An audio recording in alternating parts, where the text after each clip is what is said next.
নমস্কাৰ আপোনালোকে ইতিমধ্যে আমাৰ ইয়াত অহাৰ কাৰণে আমি আচলতে ভাল পাইছোঁ যে আমাৰ অভাৱ আৰু অভিযোগখিনি আমি আপোনালোকৰ মিডিয়াৰ জৰিয়তে আমি গোটেই কথাখিনি আমি অৱগত কৰিব পাৰিম। আচলতে গম পাইছে যে যোৱা 2-3 দিন আগৰ পৰা যিটো মেঘালয়ত বৰষুণ হৈ আছিল, সেই বৰষুণৰ ফলতে আচলতে আমাৰ ওচৰতে আছে আমাৰ শিঙিৰা নৈখন।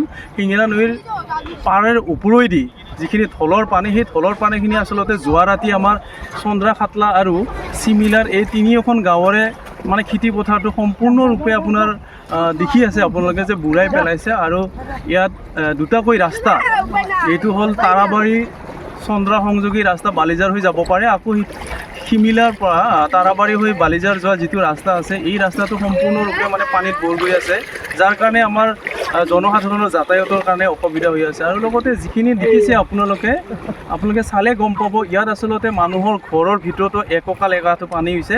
আৰু ইয়াত জীৱ জন্তুকে আদি কৰি মানে পুখুৰী যিমান যি আছে সকলো মানে পানীৰ তলত বৰ্তমান বৰ গৈ আছে।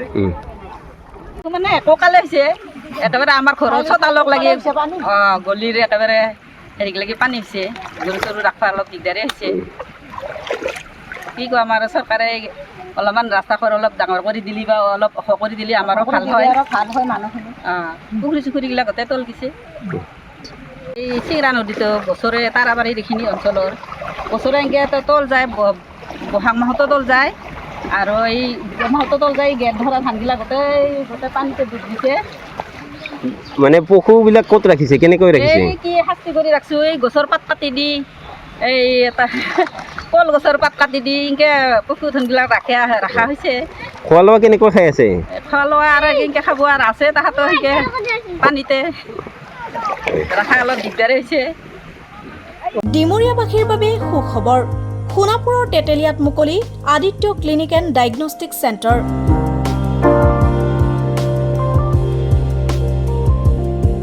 য'ত ৰোগীৰ বাবে উপলব্ধ pharmacy, digital x ray, super speciality OPD clinic, day care centre, ECG 2D echo, endoscopy, Holter study, ultrasound 2D 3D, PFT, TMT, EEG।